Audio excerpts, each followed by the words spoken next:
الايلاينر. بداية الايلاينر هو عبارة عن شيء في الميك اب نرسم فيه العين، بس بهالترند كلمة الايلاينر هي تشفير للأولاد.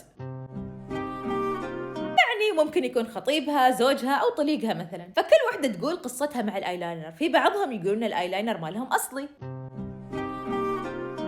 وفي بعضهم يقولون ان الايلاينر يحرق العين.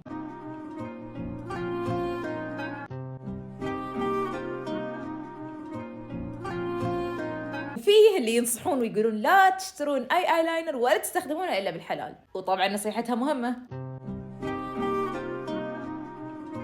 صراحة التشبيه وايد حلو، لأن الآيلاينر يحلي العين ومكانه في العين، فوجود الشخص الصح ممكن يحلي الحياة وينحط في العين. بس لو كان الآيلاينر ما يناسبها فأكيد إنه بيحرق عينها وبتدمع وبتصيح وبتبكي.